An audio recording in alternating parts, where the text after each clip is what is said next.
안녕하십니까 여러분.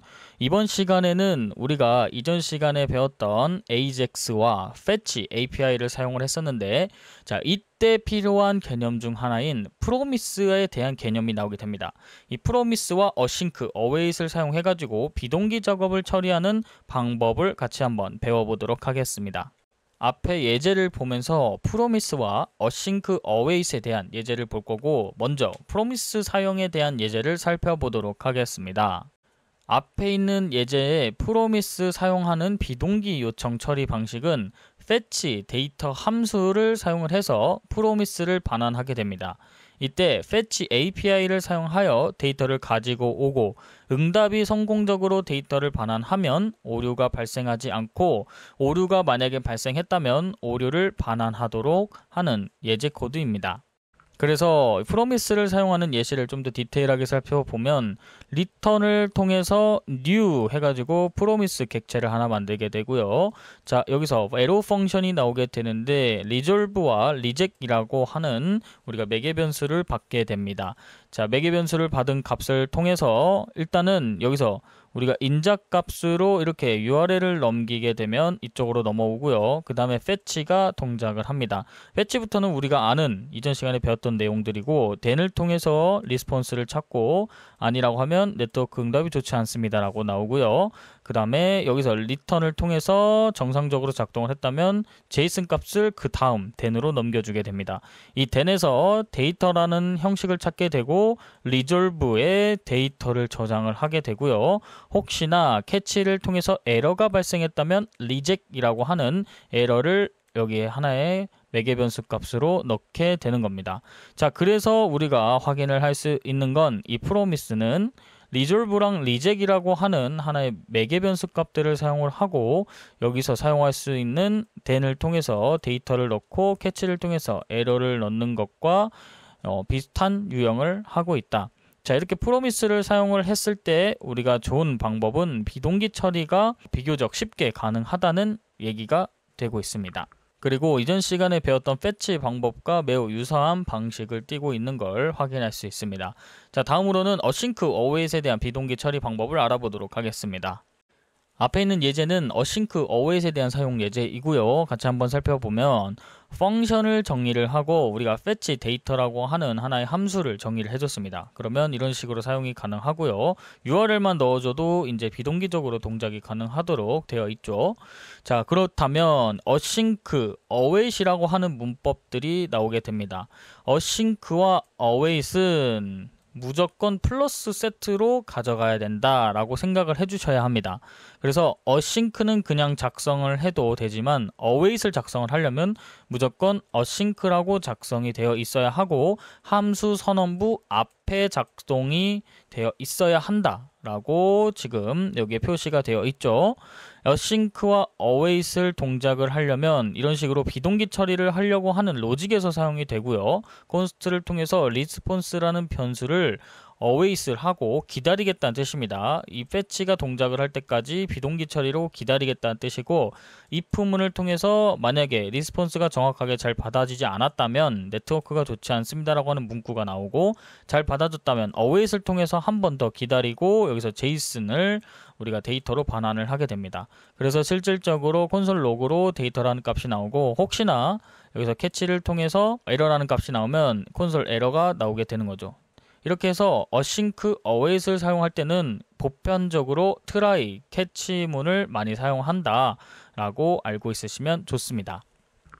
다음으로는 AJAX의 실용적인 예제와 사용자 입력을 받아서 서버에 데이터를 전송하는 걸 확인을 해볼 거고요. 그 다음에는 이 AJAX에 대한 장점과 단점도 같이 한번 알아보겠습니다. 비동기 처리에 대한 일반적인 방식이라고 생각을 해주시면 좋습니다. 우선은 사용자 입력을 받아서 서버에 데이터를 전송하는 AJAX의 실용적인 예제를 먼저 살펴볼 텐데, 같이 한번 코드를 보도록 하겠습니다. 여기가 HTML 코드이고요. 그 다음에 여기가 JS에 대한 코드입니다. 자, 그 다음에 같이 한번 보면 여기서 지금 폼 태그를 하나 만들었고요. 인풋, 그 다음에 인풋 버튼을 해서 서브밋, 제출 버튼을 만들게 되었습니다. 그 다음에 값을 가지고 오면 리스폰스라고 하는 div에 넣게 되는 것 같습니다. 자, 이런 식으로 해서 스크립트를 작성이 되었고, 스크립트를 살펴보면 우선은 폼 태그를 찾고 리스폰스 div를 두 개를 찾게 됩니다. 자, 여기서 폼 이벤트 리스너 이전 시간에 배웠죠. 이벤트 리스너를 통해서 서브밋, 여기서 서브밋이 동작을 한다면 하나의 함수가 발생을 하는데, 여기서 프리벤트 디폴트를 통해서 새로 고침을 방지하고요. 왜냐하면 여기서 서브밋에 대한 함수이기 때문에 새로 고침이죠. 기본 동작이. 자, 그 다음에 폼 데이터, 어떤 데이터를 폼 데이터로 보냈는지에 대해서 이 데이터에 대한 값을 파악을 합니다. 값을 새로운 데이터로 하나 만들게 되고, 여기서 비동기 처리를 통해서 우리가 이 특정한 서버로 값을 보내게 되는 거죠. 이 값을 body에 대한 값으로, 여기서 메서드라고 하는 걸 포스트로 정의를 하면 포스트 방식으로 데이터를 보내겠다라는 뜻이고요. 그 다음에 body는 우리가 실질적으로 이 서버로 보내는 값이 body에 들어갑니다. 그 다음에 우리가 get 요청을 통해서 받을 때 값을 body라고 합니다. 우리가 데이터를 받을 때도 body고요. 보낼 때도 body입니다. 그래서 데이터를 지금 보내는 거니까, 서버 쪽으로 보내는 거니까 여기서 수집한 데이터를 이런 식으로 body로 보내게 됩니다. 그 다음에 이게 정상적으로 작동을 했다면 리스폰스 해가지고 JSON 파일로 만들고요. JSON 형식으로 만들었으면 데이터를 받아서 리스폰스 div 컨텐트 타입, 그 다음에 여기서 실질적으로 양식이 제출되었습니다 라고 하고 데이터.message를 이쪽으로 넣게 되는 겁니다. 여기서 텍스트 콘텐츠에 대한 값이 이쪽으로 들어가게 되는 거죠. 혹시나 에러가 발생했다면 여기 에러라고 하는 콘솔 에러와 리스폰스 에러를 작동을 시키게 되는 거고, 자, 이런 식으로 사용자 입력을 받아서 서버에 데이터를 전송하는 방식의 실질적인 예제를 같이 한번 살펴보았습니다. 이전 시간에 AJAX와 fetch에 대해서 사용을 해보고 실질적으로 데이터가 어떻게 동작하는지도 살펴보았기 때문에 어려운 예제는 아닐 거라고 생각하고 넘어가 보도록 하겠습니다. 다음으로는 AJAX를 통해서 비동기 데이터를 로딩하는 예제를 먼저 살펴보고요. 이 AJAX 통신에 대한 장점과 단점에 대해서 같이 한번 논의해보는 시간을 가져보도록 하겠습니다. 우선적으로 앞에 있는 예제를 먼저 살펴보면은 이런 식으로 H1과 div를 만들었고 데이터 컨테이너를 하나 만들게 되었죠. 자, 그리고 여기서 컨테이너를 찾게 되고요. async라는 문법과 await을 사용을 했습니다. 그 다음에 load 데이터, 어떤 fetch에 대해서 우리가 데이터를 로드해서 받겠다는 뜻이죠. 자, 그 다음에 데이터를 받은 것을 이런 식으로 response JSON 형식으로 데이터로 만들게 되고요.